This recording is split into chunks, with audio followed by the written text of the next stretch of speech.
A Shalom Akim, Shalom, Shalom, giving all praises, glory, and honor to Yahweh, Ba'ashem Yahweh Shai, Ba'ashem Rakakwadash. Double honors to the apostles and the elders, great millstone, for teaching us his truth, and salutations to the sincere Akim and Aquath and listen. May the blessing of election be upon your house. My name is Raquai. I'm back in here with another quick and Lord's will, as always, an edifying lesson. And for today's lesson, I wanted to do a little short response in regards, to this post that's on the screen here. And so basically it says a 5-year-old rapper is going viral after dropping his ABC song, right? So you see the 5-year-old in the red jumpsuit and, holding, a large amount of cash, and, basically speaking about Jordans and speaking about money and speaking about, jewelry, typical rapper shit, right? Excuse my French. And this is basically the end result of, a system, a culture that is completely fragmented because it doesn't actually promote godly values, essentially having a fear of the Lord. So it's sentiment not sentiment, I'm sorry, but essentially it promotes, it promotes death. And then people are very shocked and surprised when rappers, for example, they are dropping dead like fruit flies, and because, the scriptures talk about how death and life, lies in the power of the tongue. And this is the kind of vibration that they push out, and this is not even something that's, I was scrolling through some of the comments, whether it was on Instagram or Threads, and you see a lot of people are commenting and thinking this is fire. This is absolute nonsense.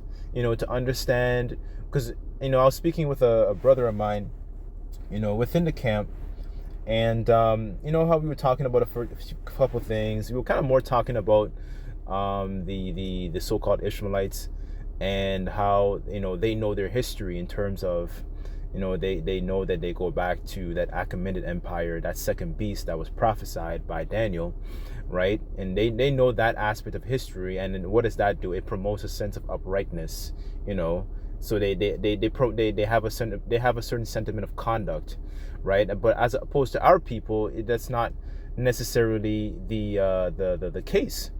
So because look at how destroyed for lack of knowledge that they are, and this is the kinds of vibe. This is what's hot. This is what's promoted. This is what's seen as cool. This is what's seen as honorable, where there is no essentially importance of actually knowing their history, prior to how you were and the descendants of your forefathers, and knowing how to actually conduct yourself. Because when you know that, it promotes a sense of uprightness, because scriptures talk about how Jacob was a plain man dwelling in tents. He was an upright, individual, right? And this is the elk and the stock that we come from. But looking at this image here, and when you could type it into Google, you can type it in on, and then you'll see the video, you hear the lyrics, and it's absolute, it's essentially folly is set in great dignity. This is not something honorable. This is not, our young men were a lot more than this. That this is just you essentially have become dim. So let me start. Actually, I'm going to start with Lamentations and jump around here and there, and then Lord's will, this lesson just be quick and edifying. This is Lamentations chapter 4 verse 1, and it says, "And how is the gold become dim? How is the most fine gold changed?" It says, "The stones of the sanctuary are poured out on the top of every street." It says, "The precious sons of Zion, comparable to fine gold. How are they esteemed as earthen pitchers?" Right? So when you think about and you compare those two materials, you have gold and then you have earthen pitchers. So essentially kind of like clay pots and so on and so forth. Which one is typically more valuable? Obviously the one that's gold, of course, right? But showing using ancient vessels as a comparison to show how greatly we were as a people, to this degeneracy that you see on the screen here, and the type of folly that is spoken from, this young man, and it's not any disrespect to the song, but at the same time, it's throwing a jab at essentially the culture too, because the culture is really what's strongly demonic, and Esau strongly profits off of our people, when they're in essentially a degenerate state, to give them, little tokens and freebies and so on and so forth. And essentially they take advantage of our people, but our people are very stupid for lack of knowledge, so they don't understand the inner workings of their enemy, right? Because they don't know themselves of who they are, right? So here it says, verse 2, I want to read it again, and it says, the precious sons of Zion, comparable to fine gold, how are they esteemed as earthen pitchers, the work of the hands of a potter. So they've gone from a state where, they were essentially a noble vine, as says in Jeremiah, the 2nd chapter, in terms of nobility. So nobility essentially has a certain kind of etiquette. They don't behave like the others do, right? And this is something that Moses strongly spoke about in Deuteronomy, because this was supposed to be our wisdom through these laws, statutes, and commandments. It's supposed to be our wisdom in the sight of the other nations. It's supposed to be essentially like a jewel, a crown onto our heads in terms of conduct, lifestyle, etiquette, how we treat each other. But it shows that within this society, as well as within, surrounded by these different heathens, we've picked up a lot of their abominable ways and customs, practices that is not actually leading towards life. It actually just leads towards death. Excuse me, I'm sorry. Okay, so and this is how our children really, as a matter of fact, let me get that, I think that's in Deuteronomy somewhere. Hold on.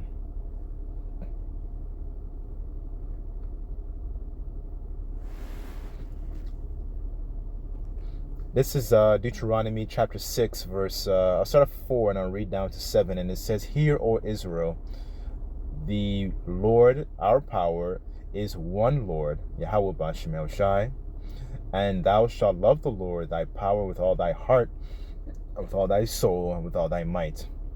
And these words which I command thee this day shall be in thine heart, and thou shalt teach them diligently unto thy children, and shalt talk of them when thou sittest in thine house, and when thou walkest by the way, and when thou liest down, and when thou risest up. And thou shalt bind them for a sign upon thine hand, and they shall be as frontlets between thine eyes, right? So it's supposed to be essentially as a crown, as a jewel, upon I'm using that metaphorically, but it's supposed to be like an ornament unto us, because that is what makes us a glorious, people, and walking in that particular fashion, right? So it's not supposed to be, as our people like to describe it, as grievous, because the Lord's commandments are not grievous. It's there and it's designed to actually understand how to actually treat, the earth as a whole, and how to govern it properly in righteousness. That's really what's the understanding, that was breathed into, going back to Adam. It was to be able to dress it and keep it, right? Because that's what the law, statutes, and commandments is strongly exemplified. It strongly exemplifies a sentiment of rulership and looking at how you're supposed to deal with one another and how you're supposed to deal with the earth as a whole, right? But this is the sort of degeneracy, our people, strongly glorify, and thinking that this is culture. It's really and truly, it is culture. It's just bad culture, and it promotes bad seed, and it promotes bad plants and bad fruit. Kind of like how a plant, when there are certain things, you would do for a plant. You want to make sure that the weeds are trimmed. You want to make sure that there's no pests. You want to make sure it's properly guarded. You want to make sure certain things are trimmed off. You know what I'm saying? Like it's just to make sure proper. That's what the law, statutes, and commandments are supposed to do, is promote proper cultivation, right? Because we're supposed to be noble vines. But this right here, as you see on the screen, is an example of a degenerate plant, right? And it's also a result of, broken families, the father being incentivized to not be in the household, and uplifting the the mother to be able to actually take care of the children, and be as a single mother that's married to the government, so knows no longer a strong man within the household, right? And all of this is also devices of Esau too, the serpent being able to beguile our women, and telling them certain philosophies such as feminism, and eating of that fruit, to think that those things are actually conducive to life. Those things are actually you die, and this is the end result thereof, right? So this is Sirach chapter 16. This is verse 1, and it says, "Desire not a multitude of unprofitable children, neither delight in ungodly sons. Though they multiply, rejoice not in them, except the fear of the Lord be with them," right? So this is not something that is glorious, this is something that is detestable. This is something that, of course, he's still of that righteous elk, but at the same time, the word is not, there's no fear of the Lord. And what happens when there's no fear of the Lord? It's not, it's not promoting a certain sentiment of reverence and conduct for a power that's outside of themselves, right? Rather, it promotes a certain type of glorification of themselves, right? And promotes pride, and promotes a sort of me sort of mentality, rather than an actual fear of the Lord, right? So it says, this is verse 3, and it says, "Trust not thou in their life, neither respected their multitude, for one that is just is better than 1,000, and it is better it is to die without children than to have them that are ungodly," right? So this is the example, and you have a lot of examples of this right now, because he's just one out of thousands, where you have many different examples of rappers who actually multiply. And you look at the fathers, in the fathers, of course, they're in that spirit to be fruitful and multiply, but there is no fear of the Lord in their children, so they turn into a bunch of wicked duplicate copies of the father, right, without actually proper guidance and instruction. And that's one of the things that our sons in righteousness are missing, is really and truly it's righteous instruction, right? So, but in wickedness, what you have is that you see that they get that instruction from a lot of these so-called mentors and players, and in the industries, and then they're instructed in wickedness, right? The instruction can either be can either be righteous, or it can be wicked, right? But they're still receiving instructions, but it's not in righteousness, right? So I wanted to read this quick excerpt here, because he's 5 years old, and this I wanted to kind of read this to kind of show how glorious of a people we used to be. I wanted to use this king as an example here, to show that we came from a line of kings and priests and princes, right? So I want to read this here. This is 2 Kings chapter 22 verse 1, and it says, "Josiah was 8 years old when he began to reign, and he reigned 31 years in Jerusalem, and his mother's name was Jedidah, the daughter of Adiah of Boscath. And he says, and he did which was right in the sight of the Lord Yahweh, Bashem Yahushai, and walked in the way of David his father, and turned not aside to the right hand or to the left.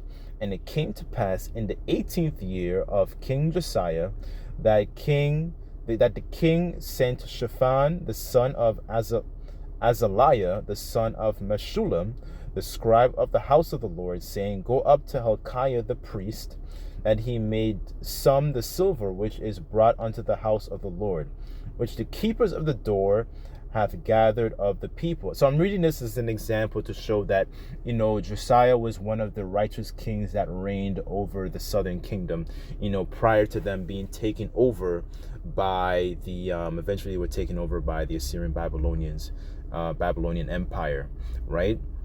Spearheaded. It was back in those times that Daniel, when you read about Daniel, that's that time.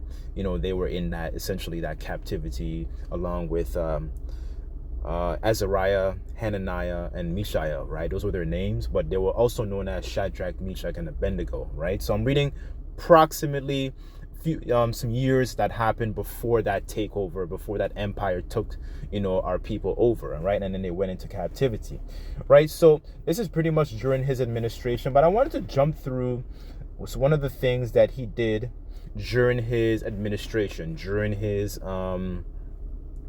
rulership, during his sovereignty, right? And it says here, I want to jump to the 23rd chapter, right, where they found the books of the law, and they began to do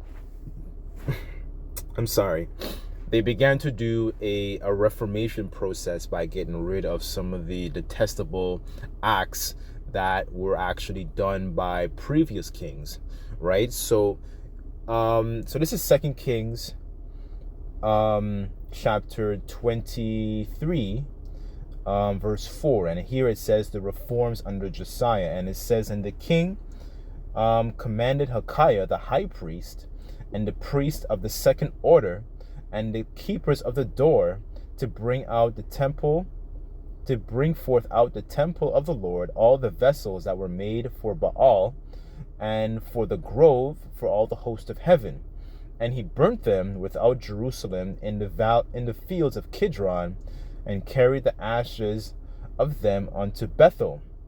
And he put down the idolatrous priests, whom the kings of Judah had ordained to burn incense into the high places in the cities of Judah, and in the places about Jerusalem. Them also that burnt incense unto Baal, to the sun, and to the moon, and to the planets, and to the hosts, and to all the hosts of heaven. And he brought out the grove from the house of the Lord without Jerusalem unto the brook Kidron, and burnt it in the brook Kidron, and stamped it small to powder, and cast the powder thereof unto the graves of the children of the people.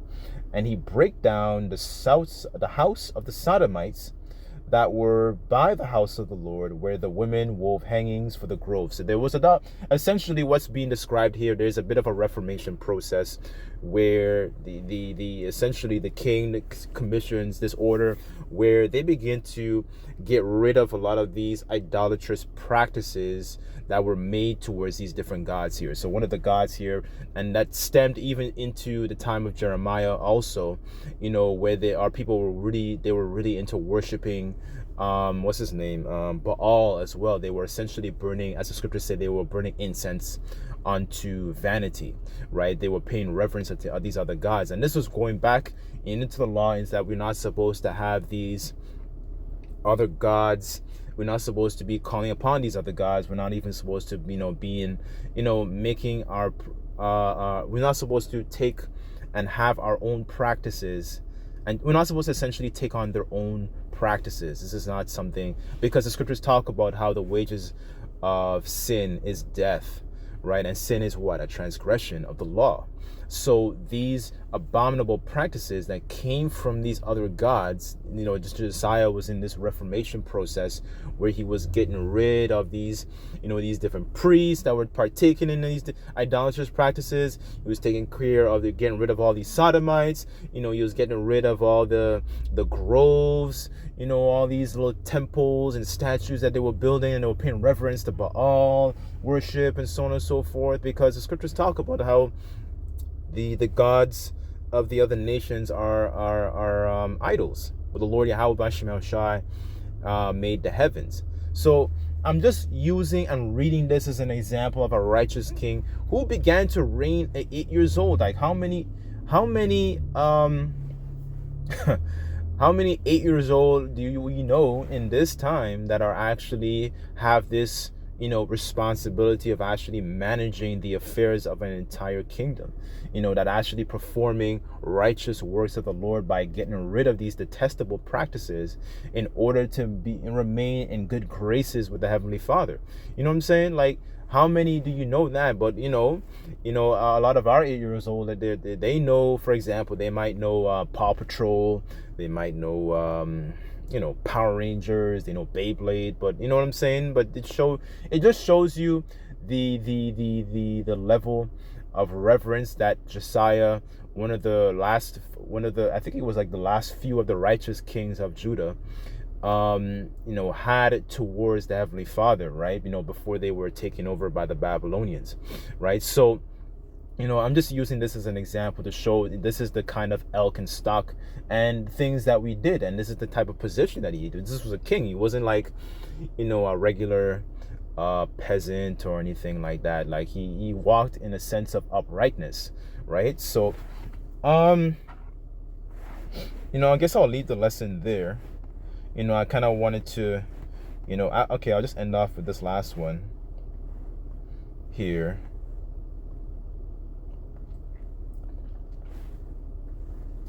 This is Proverbs chapter 22, verse 6. And it says, train up a child in the way that he should go. And when he is old, he will not depart from it, right? So this is the way our children are supposed to be trained up in understanding the importance of, them being a holy people and a holy people unto the Lord thy power above these other nations. And what makes us above these other nations is the fact that we understand the Lord gave us these commandments and we walk in it. You know what I'm saying? So, I'll leave the lesson there, but, I just wanted to read that, just as edification to show and then compare, the stature of, how we used to be, versus Josiah, essentially a righteous king walking more uprightly. And then you understand the low-hanging fruit of a lot of these children, to today, right?